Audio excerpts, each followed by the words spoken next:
Warning: the following content may contain elements that are not suitable for some audiences. Viewer discretion is advised.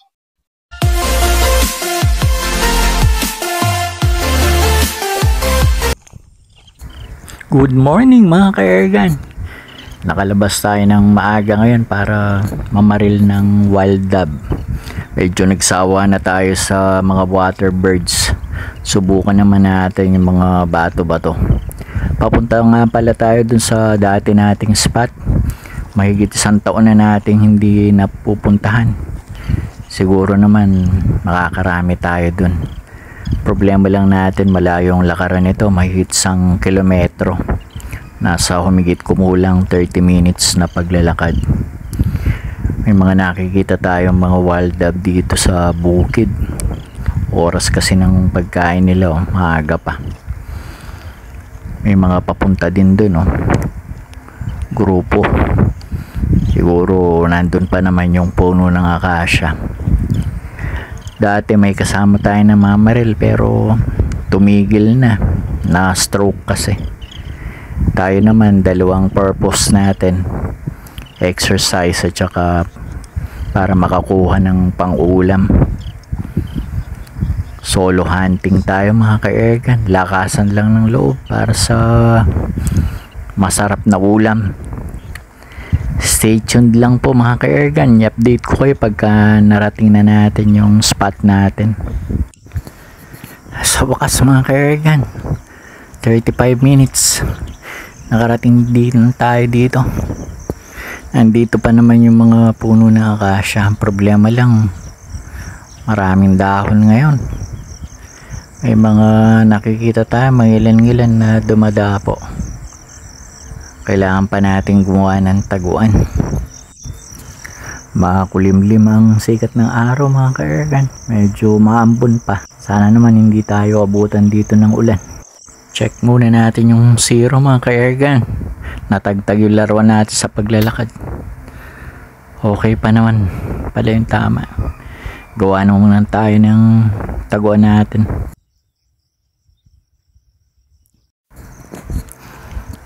Okay na yung hide natin mga ka-airgun.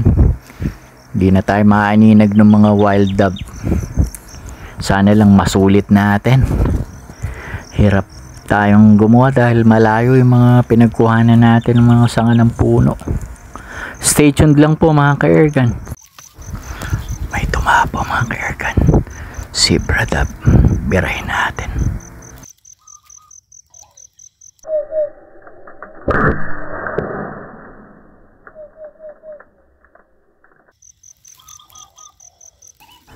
Daplis, pero may isa pa. Daplis ulit mga ka-airgun. Minamalas yata tayo Nandun yung mga bato-bato sa may tuyong puno. Lipat siguro tayo, baka mabukya tayo pagka hindi tayo malis dito. Nandun sila mga ka-airgun sa mga tuyong puno. 2 puno yan. Matagal ng tuyo pero hindi natutumba. Dami doon sila dumadapo. Kagandahan pagka doon tayo pumuesto, madali silang makita. Nandito na tayo mga ka-airgun. Mga 200 meters ang layo nito doon sa una nating pinuestohan. Nakagawa na rin tayo ng taguan. Nilipat na lang natin yung mga talahib. Stay tuned lang mga ka-airgun. Sana masulit natin yung pagod natin.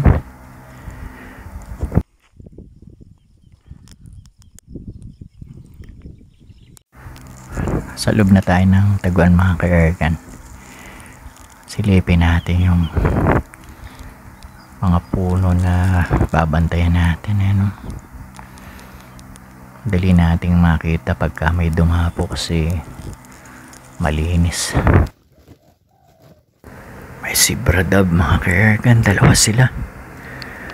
Try nating headshot yung isa.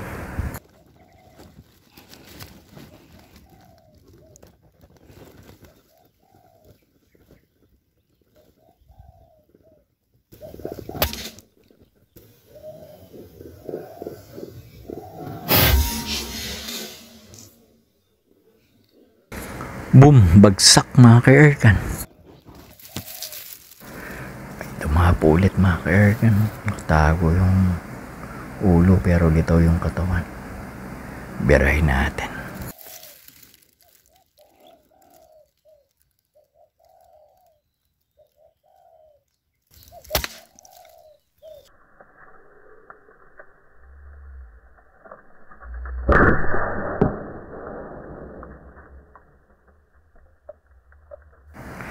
Boom! Sapol ulit mga ka-airgun. Spotted love yung tumapong mga ka-airgun. Pangatlo na natin ito pagka tinamaan.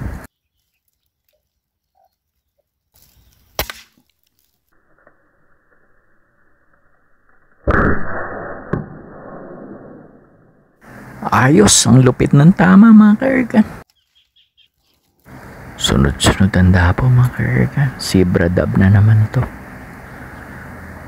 Try sana nating i-headshot kaya lang magalaw pa yung pulso natin.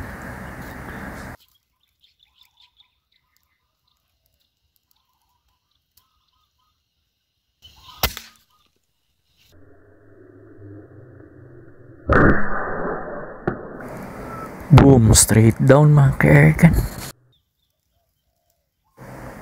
May dalawa ulit. Parehong zebra dub. Pwede na nating i-headshot yung isa.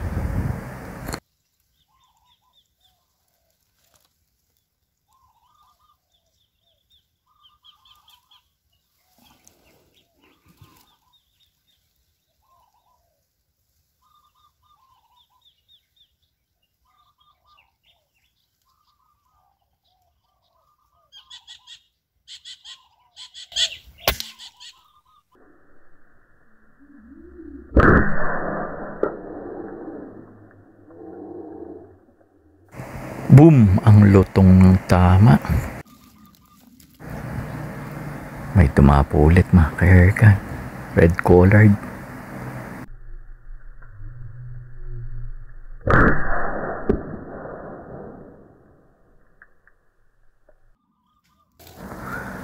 May isa pa. Red collared ulit mga ka-airgun.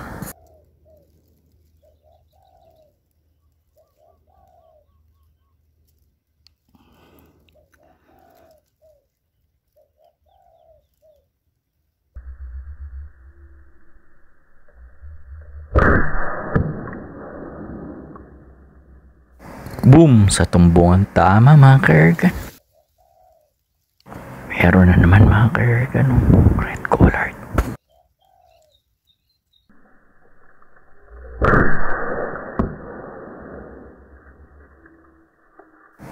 Boom! Sapol ulit. May red collared ulit mga ka-airgun. Pang-sampu na natin ito.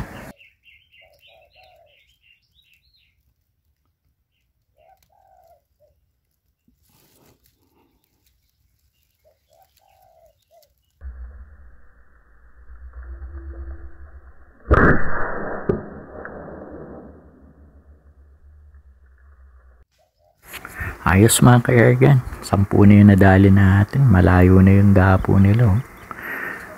Lumabas na tayo mga ka-airgun. 10 yung nabaril natin. Pero 8 lang yung nabidyohan natin. Maambon no. Baka lumakas pa yung ulan. Sana mapulot natin lahat para may pang-ulam tayo.